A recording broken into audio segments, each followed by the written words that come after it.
Hey, Oz. Hey, Curtis. Hey, what movie we watching this week? Have you ever wondered what the byproduct of Clueless, Say Anything, Okay. The Outsiders, Uh-huh. Grease, Karate Kid, Oh, yeah, and Chopping Mall would all look like? yeah.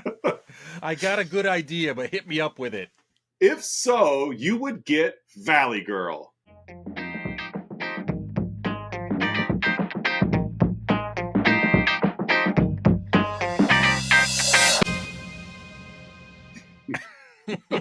Shopping mall. That's the chopping mall. Why not? Movie's in the mall a few times. Nicolas Cage takes that laser shot a couple of times in this. He was the robot, actually. I originally, I gotta admit, I originally had as my punchline for the movie Marriage a mid-'80s movie called Rat Boy. Okay. Do you remember this movie? I have no recollection of Rat Boy. Rat Boy is a movie directed by and starring Sandra Locke. Okay. As Rat Boy. The reason is because this movie was made before Nicolas Cage got his teeth fixed. And on a few occasions when he would like smile, all I could envision was that looks like Rat Boy. Rat Boy. The movie's awful, by the way. It's an absolutely terrible movie. Oh, a movie called Rat Boy? Yeah. But it's also starring Robert Townsend, Garrett Graham, Louis Anderson, Larry Hankin, Billy Bird. Like it had people in it. Robert Townsend had a birthday the other day because as you know, I always quiz Patreon subscriber Melissa L. every day with celebrity birthdays, and it was Robert Townsend's birthday the other day. Robert Townsend's I think he was like 67 or 68. Oh, that's not bad. That's not bad. MTV VJ Nina Blackwood is in the movie as an MTV VJ. So I originally had Rat Boy as my punchline, but I thought, well, I doubt many people have probably seen Rat Boy, so I'll just go Chopping Mall. But before we get going here, I was going to text you about this earlier. It's also, I'm going to quiz you on one right now. Go for it. It is Emo Phillips's birthday today, as the time of this recording. Well. Call me Mr. Butterfingers. How old do you think Emo Phillips is, Oz? Ooh, Emo Phillips. 69. 68. How dare you overage Emo Phillips? Yeah, I didn't overage him by much, though. Just 365 days. So, welcome back, listeners and viewers, to another episode of Let's Talk About Flicks, the weekly podcast where we take a monthly theme, this month being Wives' Choice. It's a Wives' Choice. And we are in week 2, in which we're covering my lovely wife's pick. She has picked 1983's Valley Girl. Yes. Sweet little film. It really is. And I'm glad that because you hit me up early and you're almost I was through like Act 1 and like tiptoeing into Act 2. And this is, no spoilers ahead. Act 1 is a little Yeah. But it does pick up steam as it goes. So. And to be fair, and this is understandable for a lot of people, and I've known this of you for a while, like, you've got a pretty short leash if there's not a lot of plot. Yeah. And that's okay. Like, it's just, and we talked last week too, that this isn't really a character study, is more of a culture and time kind of study a little bit. And it's so like a sociological study. Yeah. But there really isn't a lot of plot to this movie outside of and I purposely left Romeo and Juliet off the list. Yeah. But yeah, and so I could definitely see that, especially if you're kind of going in blind.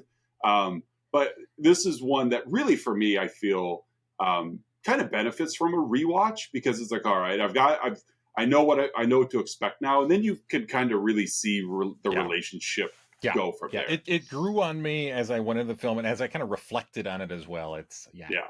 So good. Who's in this movie? All right, not a big cast in this. We've got there's really only two characters that matter. And that's Nick Cage, Nick Coppola, as Randy, the guy from the other side of the tracks. You know, he's technically the other side of the hill. Yeah. He's a punk.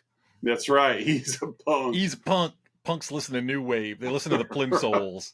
I love the Plims. I love that song. Yeah.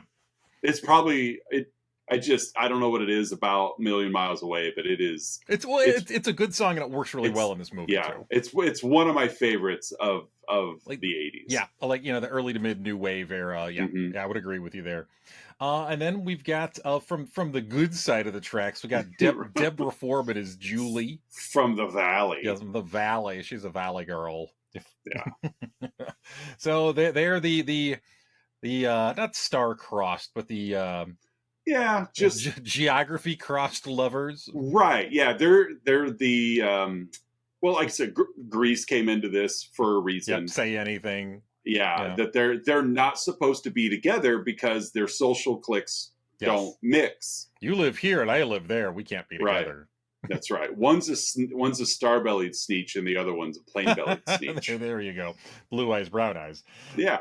We've got Julie's parents, Sarah and Steve, played by Colleen Camp, and Frederick Forrest, who also were together in a scene from Apocalypse Now as well. And it was I don't believe it was in the original couple when they redid Apocalypse Now Redux. Put up your dukes. Apocalypse Now Frank Dukes. These two who were parents in this one also had a rather I don't know if I'll say romantic scene, but scene. Yes. Yeah. Clue is still my favorite Colleen Camp film. Yes, she was the maid. Mm-hmm. Yes, Yvette, yeah. We've got Elizabeth E.G. Daly, voice of Powderpuff Girls, and now big voiceover as Lauren in this movie. Yeah. She's not she's still. She doesn't go for those loners. I'm a loner, Dottie, a rebel. This time it's Deborah going for Julie. How about you take me to the drive-in? Drive-in. I admitted to my wife watching this that I had an E.G. Daly crush growing up. He's cute. E.G. Daly's really cute. Yeah. We got Michael Bowen as Tommy, the on again, off again, AKA A.K. Buck from Kill Bill. Yeah, that's right. I forgot that. I was going through this and I'm like, where have I seen that guy before? And I'm like, oh yeah, like 2 weeks ago. That's where I saw him. That's why it looks so familiar. Also plays a pretty bad guy in this as well. Yeah, he's pretty much the same character, really. just less rapey. He's just given up on Julie and he's just stuck with catatonics. So we got him. And then we got Fred. He's Randy's pal. We got Stacy and Susie and their other friends. Yeah. And that's it. That's it for the cast. Not a long cast. No, not really. So, hey, what do we got for the plot of Valley Girl? Well, we've kind of summed it up already. You've got it's not a very thick, robust plot. No, you've got a guy and a girl that aren't supposed to be together that find themselves together, and the Notebook would have been another great addition to the movie Marriage. But really, the movie kicks off with the way you expect it to. Julie's a Valley Girl in the San Fernando Valley, and she and her friends are at the mall. They're at the food court. They're shopping. They're Valley Girls. Yeah, they're everything. That's what the stereotype does. Even in 1983, like it was the stereotype. As the stereotype was being established, they were the stereotype. They were like, because it's just so one note, so basic. The closest we've had to that in recent time, I would say, was probably that very short Visco Girl phase. Yes. Pre-COVID with a lot of 2.5 months Visco Girl. Yes. And it was a long 2.5 months as a 6th grade teacher at the time. Save the turtle. That's right. Here's exactly. Look at my Hydro Flask. It's got so many stickers. And here's my scrunchie. That means we're dating. Yep. And now we're on to Stanley's.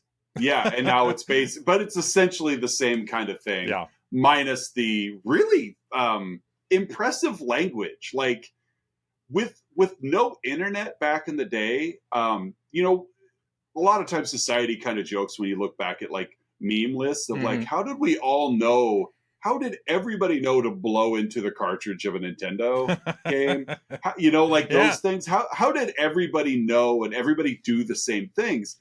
And like the Valley Girl craze is another one. Like it just was this like out of nowhere language. Mhm. How did you know it? Like Yeah, it was its own little subculture, but somehow it seeped into the ether, you know? yeah, because there did a lot of really good establishing shots in this film. And the valley is huge. Yeah. Like it's, you know, they're pine over the Hollywood Hill and you look and it's just this sprawl of homes and neighborhoods.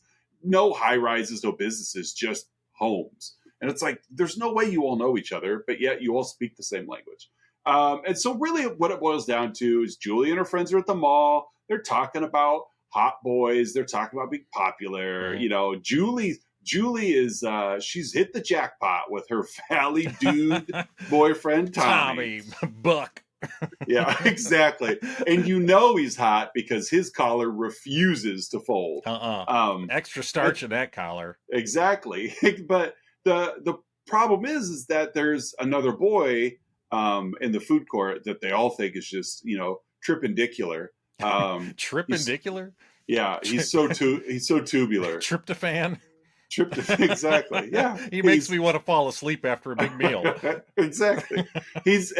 But he's hot and you know, Julie's like, I'm gonna talk to him. And they're like, you can't, Julie. You've got Tommy. Yes, he's totally far out, but you've got Tommy. Tommy. Which she's like, yeah, as if I've been dating Tommy and he's just so boring, you know? Like gag her with a spoon. And it's fun to listen to, but I'm like, thank God my daughter is not like a valley chick. That would drive me insane. Like whatever, Dad. Right. So they're leaving the mall. They run into Tommy. She breaks up with Tommy. Just she right gives him there. back. Yeah. Yeah. A couple minutes in the movie, and she breaks up with her hot boyfriend. Here's your identity bracelet back. I'm no longer your property. So they go to the beach because that's what they do. That's what they do. We go to the beach. This is where a little bit of Karate Kid kicks in here. A little bit more later on when Tommy's trying to do all judo in the back of the stage. I mean, Lauren was practicing her crane kick in the background. Exactly, you know, and Elizabeth Shue had a soccer ball in the background. And so they're at the beach, and you know, again, just this is what they do. It's just so simple-minded. Yeah. It's just like groupthink of like, let's look at hot boys. Yeah. And the girls, it's bizarre because nobody's competing over anyone. Mm-hmm. There's no territory of he's mine, no, he's mine. It's just look at that boy, he's so hot. I'm gonna talk to him. You totally should. Like, it's just odd. And this is where you know, she catches eyes with Nicolas Cage. Randy and Fred. Fred's in line. Good thing she didn't catch teeth with him. Kidding. Fred, Randy's friend, I think he's in Heat. Because he's I don't quite know how else to describe Fred. He is on the prowl. Yeah, he overhears one of them, like they're in line at the concession stand, and he overhears a couple of them talking, and like about a party one of them is hosting at Susie's. Yeah, yes, and somehow he's just eavesdropping and gets the address. Yeah, because that's what everyone's sharing addresses. Yes. But yeah, Fred like you said, Fred overhears. Memorizes the address. Like, I know, quite a memory on that. Fred goes to Randy and he's like, 2847 Broad Street. Like, he's like, what's that? It's a party, dude. You know, like, and I guess there's all kinds of little things of like, okay, what beach are you at? Like, there's all these little where the valley and the city don't mix, but yet you guys are all on the same beach. So it's, whatever. But they're all making eyes at Randy because Randy's not dressed like a geek, at this point. He's got his sizzle chest showing, and boy does he. Yeah, he does. And he's just, he's a hunk. It's totally fine. A lot of chest hair on that Randy. So that night, because this has been a very busy day. Right there We at the. start at the I mean, yeah you we start at the mall and they're looking at boys. We go to the beach, they're looking at boys. I'm exhausted just hearing about yeah right. But it's like we start like you start at the mall. You break up with your boyfriend. You go to the beach. Then you go to a party. These are all high school kids. Yeah. So they go to a party, and of course, Randy and Fred show up, and they show up dressed like they're going to a club Mm-hmm. in the city, but they're out at like this prep party. Yeah. And so they're wearing all black, like Fred's like spray painted his hair red. Yep. It's like, they don't fit in at all. And it's kind of a funny scene where like all of these like Carltons really are all Carltons. they're all like it's like the record screeches to a stop. Well, yeah, and it's just polo shirts everywhere. And, that's all it is. Polo shirts, pastels, Mm-hmm. Sweaters tied around your neck, and they all just stare, and of course Randy's not embarrassed, but almost like, dude, we walked into the lion's den on this one, and Fred's just like, what's the big deal? It's not a big deal. We're all here to party. I like Fred. I do too. I really liked Fred. So Julie is still over Tommy. Tommy's trying so hard to get Julie's attention. I'll totally take you back. I know. Over here. Look what I can do. Look what I can do. I know you're probably heartbroken, and it's okay. When you're ready to come back, I forgive you, Julie. It's totally fine. I'm right here, baby. Right. And meanwhile, he's totally trying to hook up with various girls. Mm-hmm. Including Corners, Lauren. Yeah. Corners Lauren outside the bathroom, and like, this was a really weird scene. Yeah, because you could tell, I felt anyway, that technically there was consent. Yes, it was not spoken. No, technically there was consent because there was a lot of conversation going on. Uh-huh. And he wasn't necessarily being overly forceful, but you get it. I got a sense too that Tommy was totally taking advantage of his lot of being that valley dude. Yeah, being local hunk. Yeah, like I know that I'm single, and I know you all think I'm hot, and so of course you want to get with me.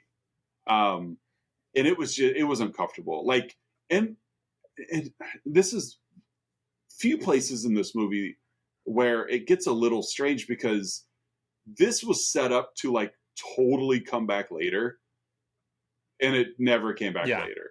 Yeah, like to be like the wedge that's that's between Julie and Lauren. Yeah, never did. Like we get like breasts and fondling, and it's like then it was nothing. Like that was a scene. And this movie's got a lot of those tiny like scenic subplots. Yeah. Like they don't extend beyond more than a scene or two, and they're like, okay, we're doing this, and it never comes back, and it never moves the story along, it never slows the story down. It's just like, well, it's to fill some time. I did read, and you probably read the trivia too, that Martha Coolidge, the director, was told by the studio that you must incorporate 4 pairs of naked female breasts in the movie. Not 3, that's 5. No, 4, which she didn't want to do. So she's like, well, you never told me how long they need to be on screen. So they're just little more than glimpses, but really we must see 8 boobs. Right. Which I said to my wife, because that's one thing this movie does well too, and I feel bad for the actresses involved, and the actors for all that matter, is she does satisfy that requirement of showing 4 pairs. Check the box. Of showing 4 pairs of boobs, but the boobs were never revealed very long because there was always a male mouth on them. Like, I was like, well, that's one way to get around having to show them very long, is just cover them with a face. Like here they are, there they go. Instead of blurring or like a blue dot or anything. Oh no, exactly. It's just like just grab the guy by the back of the head. Yeah, there's a naked breast, and now his mouth is on it, and then end scene. Like, but it happened all 4 times. I all 4 times. And so back to Julie and Randy, because that's the whole point we're here. Yeah. Randy and Fred get kicked out of the party because they just shouldn't be there. Like, and this isn't for you. This isn't your place. Randy is talking to Julie. Tommy's jealous. Tommy tries to, manhandle Randy. Randy's not having anything to do with it, and suddenly now it's 3-on-1. Well, and he just got, after a little while, got rejected by Lauren too. So his ego's bruised in a couple of ways. A little bit. So 3-on-1. Randy gets beat up a little bit. Fred's trying to hook up with it wasn't Susie, it was Julie. No. Who was the other? Stacy. Yeah. So he's I got Susie and Stacy mixed up the whole movie. Susie's the one whose mom has the issue because her mom is there. Mom is throwing the party at Susie's. Another weird subplot. Susie's totally fine with her mom being there. And then there's this boy that shows up. Ben, I think is his name. It doesn't matter. It really doesn't matter. Fred. Skip. No. Skip.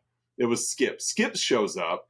And Susie's got the hots for Skip, but Susie's mom also has the hots for Skip. Ew. She's very much a cougar. Susie's mom. Exactly. It's gross, and it's again something that serves no purpose of the plot. No, it whatsoever. It has zero to do with the plot. It's just meandering subplot. Well, and like Fast Times at Ridgemont High had several of that little bits too, of like, here's just a whole bunch of scenes with characters. What's the plot of Fast Times at Ridgemont High? I don't know. Like the difference is you cared about those side characters. Yes. You did. You did. And here it's just like, okay, it's a mom and it's Skip and he's delivering groceries and watch how funny this will be.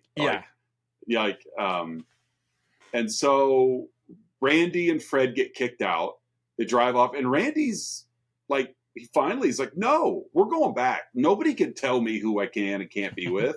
And he sneaks back into the party, and kind of a pretty funny scene, really. He sneaks in through the bathroom window and hides in the shower. And it seems like he's in the shower for hours, like waiting. He's waiting for Julie to come into the bathroom.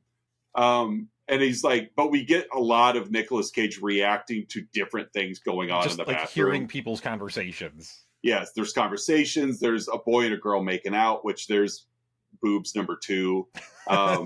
or 3 and 4, depending on how you're counting. Yeah, we get, that's true. We get a second, like we get a group of people like smoking weed. Like the whole time he's just miserable because because he wants to talk to Julian. Yeah, he's just, that's all he wants. And he doesn't have a phone to entertain him. He's just reading the back of the shampoo bottle. Again and again and again. Julie finally comes in. He steps out and convinces her to leave. Like, you come on, let's go. Let's get out of here. There's one thing that's going to get me going, Oz. It's stranger waiting for me in the shower. Absolutely. Hey, you want to take off? Can you pass me the HTTP? Hey. Mind if I wash my hands first? And so she does, because she's kind of infatuated with him too. Talks Stacy into leaving with her. So Stacy and Julie leave the party and hop in with Randy and Fred, which Stacy is not excited to see Fred. No, she's a very reluctant wingman. Yes, but she does. They go out. They go for a ride. They go to one of Randy's favorite nightclub. They go into Hollywood at night, like something you could tell the Valley doesn't do. Like Julie's she's been to LA, but she's probably never been to LA after dark. After dark. That's right. It's when the freaks come out at night. Hook.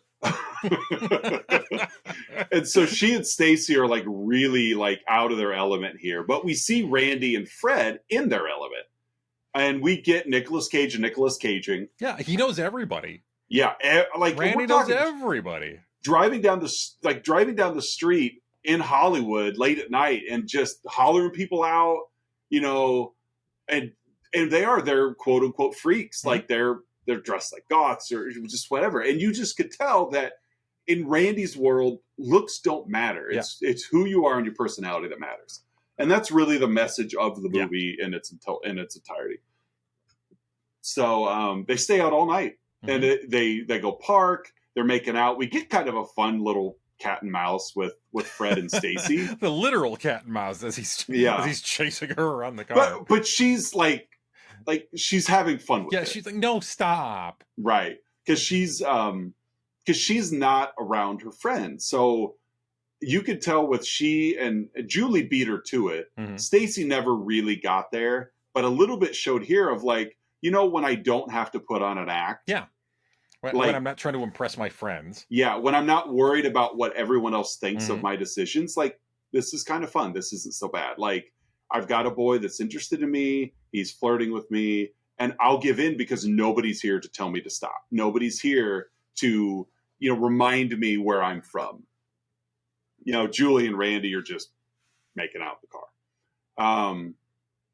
the car. So you could tell they're getting close. And then that's the end of the night. Like, Randy drops her off, and the next morning, her parents are waiting up for her. But it's another kind of fun little back and forth because her parents are like super chill with her. Yeah. Julie, like dad's like a hippie basically. Yeah. And mom's not far behind. Yeah. Dad's got all these, like, when I was at Woodstock and, the race riots, and like, he's all for peace, man. Yeah. So she gets home expecting to be in trouble, and they're just like, they're irritated with her, but more curious about where she's been. But at one point she's like, why can't you just yell at me? Like normal parents, like I should be in trouble for this. And they're like, well, as long as you're safe, honey, it's okay. So we get a lot of montage of Julie and Randy. Yes, yeah, a lot of montage in Act 2, which is fine. You and I like a good montage. We do enjoy a good montage, and this isn't a bad montage. No. The soundtrack to this film is pretty awesome. Got to be a montage. And so with the soundtrack backing this montage of just Julie and Randy spending a lot of time together, and Julie and her friends spending very little time together. Julie's friends finally corner her and are like, we're really bothered by this Randy guy. Like, he's taking you out of your element. Although she's never been happier. Yeah. Just let her be happy. Right. Never been happier in her life. And her friends are just like, but this looks weird on us. Yeah. Like, you're being an individual. You need to be a group member. Yeah. So they're begging her to get back with Tommy. Which is just puts me beside my, like, I don't get that. Get back with the guy who tried to pressure me into sex. Get back with Tommy for our good. Mm-hmm. Like, who cares if you want it? We need you to be with Tommy. Get back with Tommy for the leader. Right, yeah. So Julie goes, talks to her dad, and her dad's like, just follow your heart, kiddo. Like, and we find out Julie's, which I never really understood why Julie's so cool. There's really not a lot to Julie. I mean, she's a really sweet character. Yeah, really. But like, you don't really get too far, like, past the surface with her. No, but she's a Valley girl. Yeah. I don't think anybody's ever dug past the surface of a Valley girl. But you just look at it, it's like her family's not wealthy. Her parents own and run like this super health food restaurant where they're serving like bean sprouts and she's embarrassed by, but it's like, it's not like she's like the richest girl in school or anything like that. Like Valley middle class. It just seems like the reason you're awesome is because you're dating Tommy. Mm-hmm. And maybe that's all you need in the Valley. Don't know. So despite being told she should go with her heart, she does reconcile with Tommy and dumps Randy. Yep, she gives in to her friends. And that breakup with Randy was awful because he had no idea it was coming. Yeah. He shows up to pick her up and she's just like, you need to get out of here. Mm-hmm. We're through. And of course, I don't blame him a bit for being like, where's this coming from? Yeah, because it came out of nowhere. Completely out of nowhere. Like, she spent one afternoon with her friends and they just peer pressured her into, you need to get rid of him and go back to Tommy. And of course, Tommy, he just it was set up. He happens to show up at the restaurant. Magically, her friends all leave, and she's okay. Like, okay, we're here together. He's like, can I have some of your burger? Like, it's he's sweet for like 30 seconds, and then it's can I finish your burger? Yeah. Then he's back to being Tommy. Yeah. Like, you could tell he's just as shallow as they are. And that's what I think they're really afraid of is you can't have depth. if you have depth, then we might have it too. Yeah, then we have to think. Yeah, we don't want to do that. It's totally bogus. And so Randy flips out, understandably so. He's pretty mean to her, which, again, he's talking from his heart. Goes and gets super drunk. He tells her F off for sure, like totally. I know, that was kind of like he's totally making fun of her as he does it. But he goes and gets super drunk, makes out with his ex-girlfriend at the club, I guess. In the cleanest bathroom you've ever seen. Yeah, very clean. In the bathroom from Trainspotting. I was going to say it was the bathroom from like the Battle of the Tough Guys and No Holds Barred. Dookie. Battle of the Tough Guys.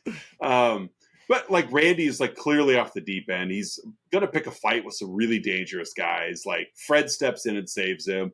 Thankfully, the Plimsolls are playing again that night. I know, right? They're playing the same set. which that Million Miles Away kicks in and kind of, mellows Randy. Because it really brought him back of like, man, that was our song. We kissed to that song for the first time. Now my heart feels a million miles away. That hill makes her feel a billion miles away. His baboon heart. Yeah, Fred gives Randy a hard time. He's like, dude, like, get over it. Mm-hmm. Or if you're not going to get over it, then go get her back. Do something. Yeah. Come on. Like, if you want her, go get her. What's the... Do something. For you think of Wet Hot? Yeah. That's where we're going. Yeah. Or get off the stage. Yeah. Oh, man. Was that Zach Orth? Yes, it was Zach Orth. I love that movie. Is that in our summer movie month? I think so. Yeah, spoiler alert. I think so. If not, it should be. Yes, it's not. It's the first one. Is it? Okay. All right, we're good. Yeah, I think. Yeah, spoiler alert. We've got a summer movie month coming up, and probably this summer. Although it's technically not during. Yeah, whatever. It's maybe that's why we picked it. So then we get this fun little montage too of Randy showing up everywhere that Julie and her gang are at. They go to the movies, Randy's the ticket man. They go out to eat, Randy's like the soda hop kind of, and his like cheapo 3D glasses are the disguise that Tommy can't recognize, but Julie can. It's like he pulls him down. It's like totally it's you, totally Clark Kent's himself behind those glasses. And so Fred's got a plan that will get you back with... Does he? Yeah, I know. And so, get Julie back with Randy and get revenge against Tommy. Mm-hmm. Then we skip off, pun intended, to this really stupid subplot with Susie and her mom. Yeah. Because they both have the hots for Skip, the like grocery delivery boy.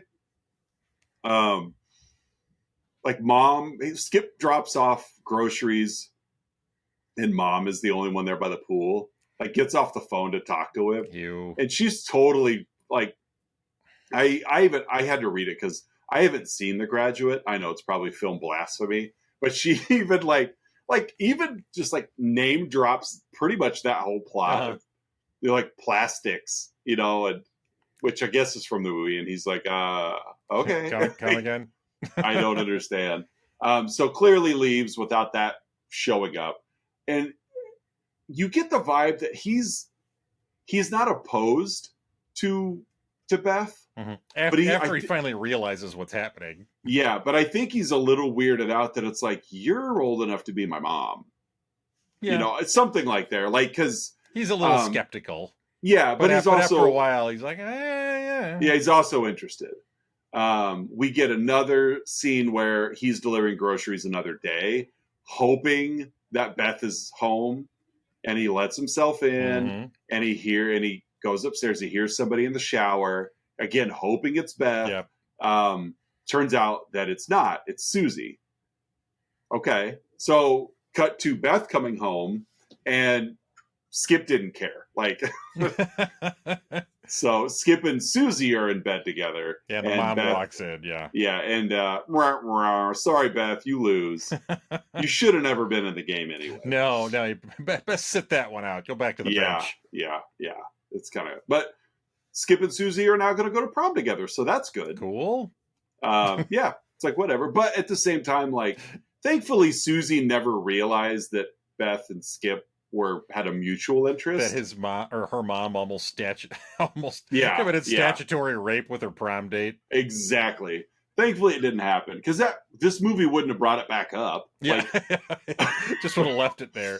Yeah, but we did get set number 3. Is that no? That was set number 4. Set number 3, I think, was the ex-girlfriend at the Viper Room. Yeah, the Viper Room. Well, it technically was. I read that in the credit and the trivia too. Yeah, that they filmed that. That was in the Viper Room, although it wasn't called the Viper Room at the time. Johnny Depp hadn't bought it yet. It was the Supper Club. Yeah, that's right. It was the Copacabana. So cut to girls are decorating for prom. Stacy and Lauren are chatting over their plans. They're just whatever. Tommy made a reservation at a hotel. He's going to surprise Julie. Like, I bet he is. Every time Tommy's conversation comes up, Lauren does thankfully get visibly uncomfortable. Yes. At least that was really the only callback, but yeah.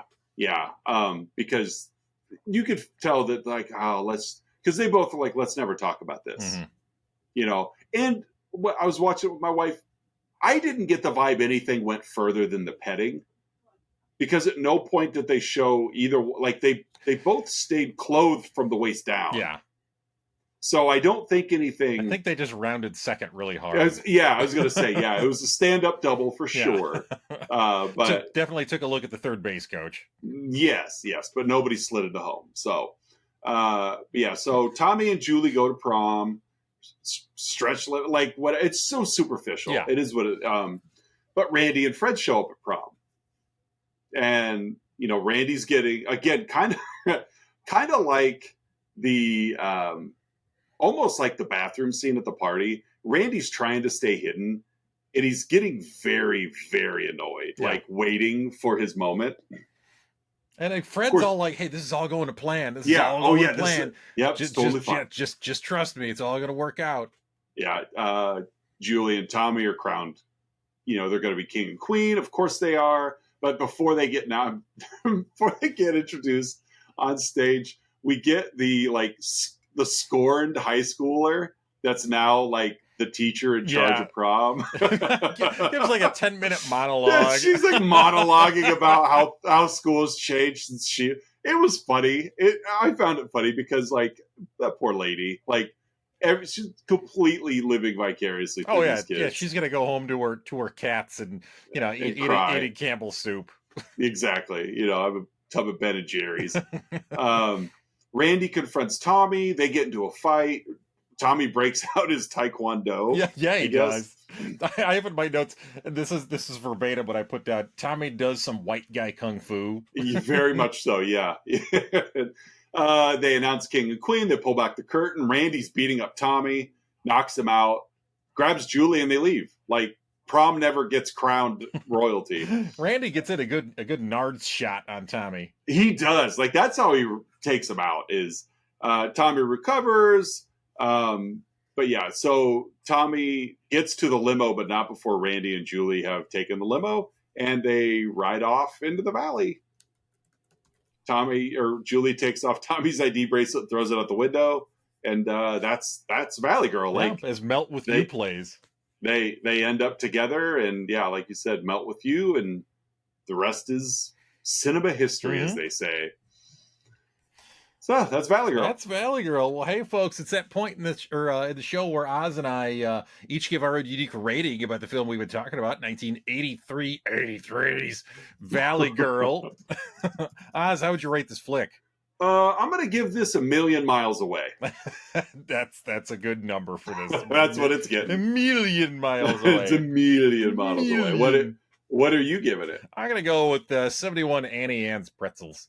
Oh, good. That'll be actually easy to find. So, poisoned fish heads was no problem last week. So, hey, folks, next up, we've got Outside Insights. Oz and I have been scouring the interwebs, searching for unprofessional reviews that tickle our funny bones, and we hope they tickle yours as well. Hey, Oz, what is your Outside Insight? I've got a 1-star review by Anton Tarkovsky. Anton Tarkovsky. Left in November last year. Okay. Without the early caginess, drunkenness, spontaneous dancing, random yelps, long sultry stares, chaotic laughing, bursts of violence, etc., there's little to recommend this music video looking for a narrative or reason to be. 1 star. Basically, it's this is just a music video with Nicolas Cage in it. So, okay, Anton. I couldn't really find anything in the reviews that were like polarized, funny one way or the other. It's like, you either liked it or you didn't. And Anton didn't like it, but he did recognize the early cageness of the film. Early cageness. That's right. Is that an adjective? I think so. Cageness. I think it is. So, what do you got? Admitting something, I actually forgot to research an Outside Insight. However, I just grabbed one off IMDb that is going to work out very well. I got lucky. Trying to keep one ear open on you telling yours, and I snagged another one. You're probably hoping mine was longer then. It's like, keep going. This is a 2 out of 10. From the Internet Movie Database, left by Robert Lautner. I think that's Taylor's father. In July of 2013. I remember reading a review by Roger Ebert who liked this movie, as well as hearing other people who agreed. I thought it was dreadful. I knew it was going to be a high school romance flick, but unlike the successful Hughes movies, or the raunchier ones like Porky's, Valley Girl is boring, unfunny, and poorly made. There's nothing original about the story or characters. The acting is bad. What a dud. I've seen porn with more entertaining dialogue. How could this movie have entertained anyone? But fewer breasts. Yes, yeah. not as much frontal nudity in the porn as in this. No, those movies I've only got to see maybe 1, possibly 2 sets, but this movie had 4. It had 4, 8 whole boobs. I've seen porn with more entertaining dialogue. Oh, Lord. Something tells me that Robert Lautner has seen a lot of porn to compare this to. Yeah, I think so, yes. So thank you for giving me that quick and easy review. As soon as I saw the word porn, it's like, there we go. Easy peasy. Yep, there we go. That's low-hanging fruit. All right, hey folks, it's that point in the show you've all been waiting for, our signature segment, the 3, 2, 1, in which Oz and I each will share 3 goods, 2 bads, and 1 about 1983's Valley Girl. Oz, what are your 3 goods? The soundtrack is my first one. Yep. Very solid soundtrack, even if it is a little Plimsouls heavy, but whatever. Like, it's I really enjoy that song. I was fine with it being in there twice. Yeah, we got the soundtrack. Got some psychedelic furs in there too. Yeah, some psychedelic furs for sure. So good soundtrack. 2, I like a star-crossed lovers story. Yeah, I just do. Like, you really enjoy your fish out of water. Movies. And for me, like, I like to see the dynamics of 2 different cultures trying to work it out. And so that's definitely checks that off the list. Although, and I left this off my bads, very heavy-handed when it showed them making out in front of a Romeo and Juliet marquee. Yeah. I almost put that in my that one. Almost put that in the bads, and I'm like, come on, like, whatever. But that's my second good. And my third is I also enjoy movies that kind of show like how the other half lives. And we got that. We got a lot of what makes Julie's family. We get a lot of, what like Randy's life was like, but not, of course, his family or anything, but just we saw both sides and we saw both sides react to the other side. And so it was, kind of goes hand in hand with that star-crossed lovers, but not entirely. But I like the how the other half live dynamics. So those are my 3 goods. What do you got? Excellent. Agree on all of those. I'm going to start with my first one. I kind of mentioned it before, but I'll say it again. Fred. I really, really like the Fred character. Just a supportive friend. He's very selfless. You know, he wants his friend to be happy. You know, and he supports him. You know, he challenges him, but he does it in a supportive way. And he's just a good guy. Like, he doesn't take himself seriously. You know, I that's one of my favorite character traits, is just people who don't take themselves too seriously, and that's Fred. So kudos to the Fred character. My second good, I will go with. Let's go with this. Kind of leans into one of your goods a little bit, but the happy date montage while Melt with You is playing the first time, at least. Yeah.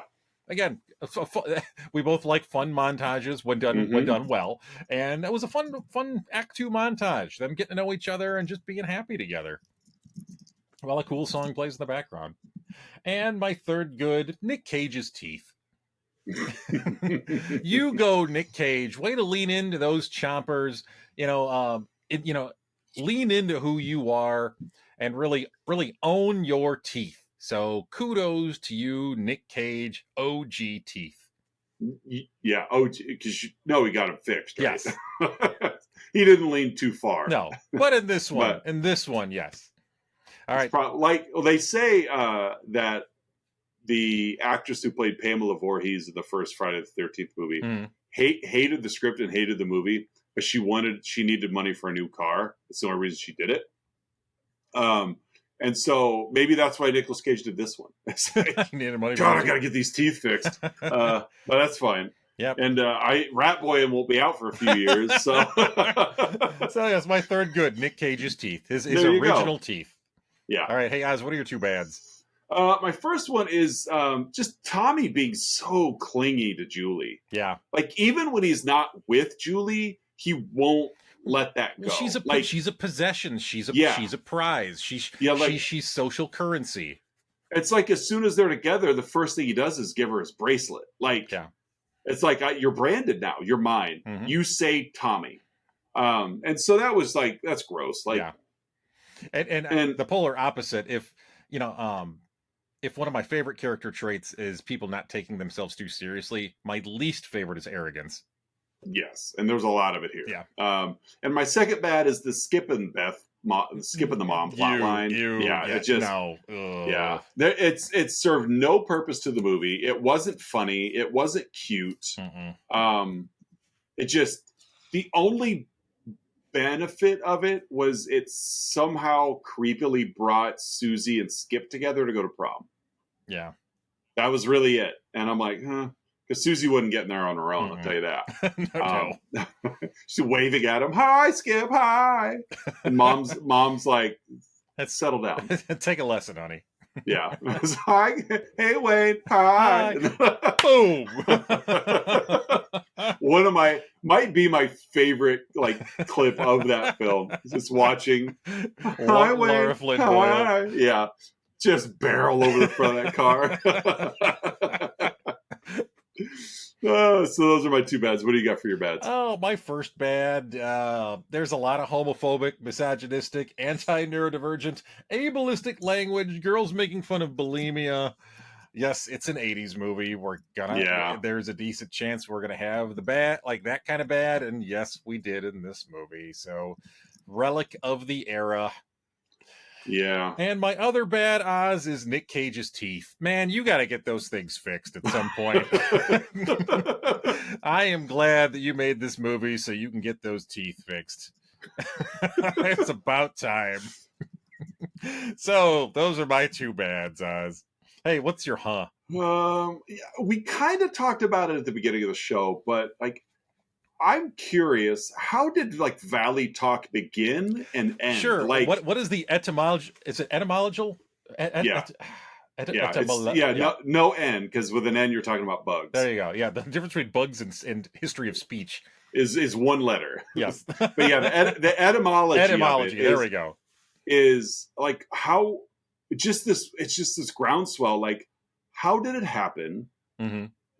How did it take off? And then when did it end? Because the Visco thing, it just died. Yeah. It wasn't like you still had one girl clinging to it for dear life. It just was over. And it was done before COVID hit too. Yeah. I would have understood with COVID. Obviously. Yeah, I have a very specific memory. I was within my district. I was moved. I was switched from one building to the other, Hmm. and I'm trying to kind of establish myself in this new building. And a month into the school year was a spirit week, and it was like I think like Visco Girl was like the spirit day, and Yeah. so I got myself a gigantic like periwinkle sweat, like a 3XL Hmm. sweater, Yeah. covered my arm in scrunchies. And a month later, nobody's talking about it anymore. No, it was. Oh my god, it was an awful It was fad like though. September of 2019. Yeah, it hung around a little longer down here, but it Yeah, was terrible. But yeah, I think it died when it was around first semester. I remember when we got back from Christmas break, it was dead. yeah. And with that, I felt really bad for those girls that so badly wanted to be on the Visco train, and then got a hydro flask for Christmas, and then it didn't matter. No, Like, better trade they that get, trade that in for Stanley. yeah, they get back and they're like ski ski ski, and they're like, and the other girls are like, no, that was No, October, no. sorry. So that was my huh. What's your huh? Oh God, there's I gotta go with what's up with Nick Cage's weird T-shaped chest hair. I thought you were gonna say teeth again. What's What is up with Nick Cage's weird shaped teeth? teeth? So yeah, Nick Cage. I mean, the whole theme here is just like Nick Cage's weird anatomy. Yeah. So his teeth, his weird like it's like an upside down triangle like Yeah. chest hair. It's though, like an equilateral triangle. I could see the like the hunkiness there though. Sure. Like I could see of like, because Tommy wasn't exactly, your Brad Pitt either, Yeah. So I could see of like, he's no peak meat. no, he's no peak meat. But I could see the like, yeah, I could see it there, Sure, again, I can understand how people would be attracted to it, but there was just this particularly large plume that was an upside down triangle right at his chest, and because he had nothing else. Yeah, because he hadn't gone like nowhere near like full face off Nicolas Cage. Yeah, So I'm like, yeah, I could see it though. I thought he did well, or for an early career. Sure. Role, like he did just fine. Yeah, he was fine in the role. Yeah, I mean there really was no bad acting in this film. No, and that's pretty good considering that there really aren't, aside from Nicolas Cage and Deborah Foreman, there weren't any like names in this movie that you were like, wow, I can't believe they were in that early film. Yeah. So that's 1983's Valley Girl, Oz. Yeah, it is. Mm-hmm. What are you gonna bring to the table next week? Well, next week, as we continue with Wives' Choice, we're going back to Quentin Tarantino again, Oz. Yeah. Last week we covered Kill Bill Volume 2. Yep. As suggested by my wife. And this next week we are going to do a film that he wrote but did not direct. 1993's True Romance, which also I think fits with the February, the month of love. Very much so. Yeah, so yeah, we get the story of Clarence and Alabama. I've not seen this film. Mm-hmm. I'm aware. It is very Tarantino. It is like as Tarantino ever Tarantino'd. There's a lot to like about this movie. There's a lot to be like, huh. I can only imagine. Yes, it is like, but again, it was directed by Tony Scott, so it's a Tarantino movie that looks like Tony Scott, and it works. It does work. It's an interesting dynamic because it's a '90s Tony Scott film. Yes, so it's like if Pulp Fiction looked like The Bodyguard. Yeah, Roger Avery also was co-writer on this one. Oh, nice. And you got Christian Slater, Patricia Arquette, Dennis Hopper, Val Kilmer, Gary Oldman, Brad Pitt, Christopher Walken, Sam Jackson, Michael Rappaport, Bronson Pinchot. Yeah, yeah, Balky's in it. Wow, James Gandolfini. Balky's good too. Tom Sizemore, Chris Penn. Wow. Yeah, it is a sizable cast list. Yeah, it is. And some of these characters, like Sizemore and Penn, are only really Act 3.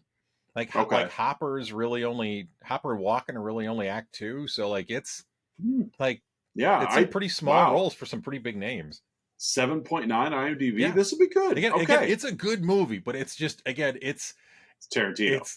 It is very Tarantino. That's fine. And it's Tarantino showing off his ego. Oh boy. So in all the best and worst ways. That's fine.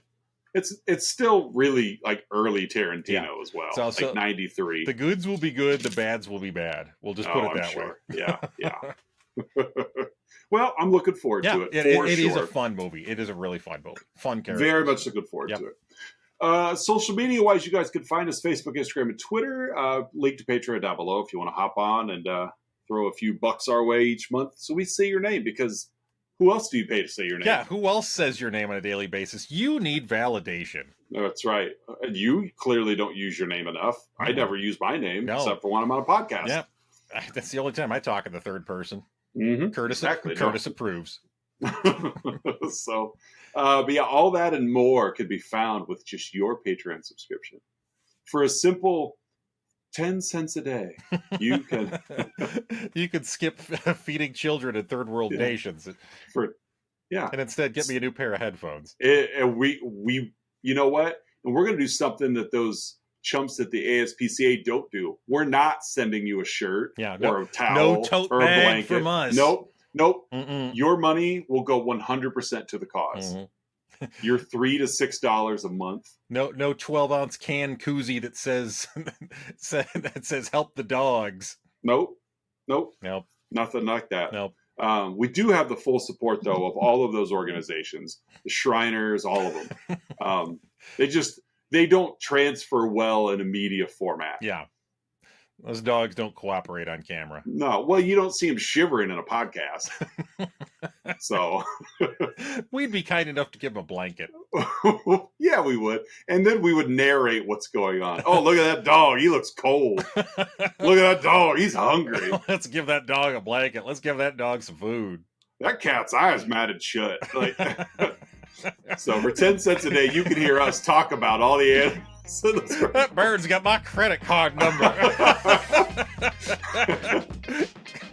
That rat needs a haircut. That's where I was going next. I'm Brian Fellows.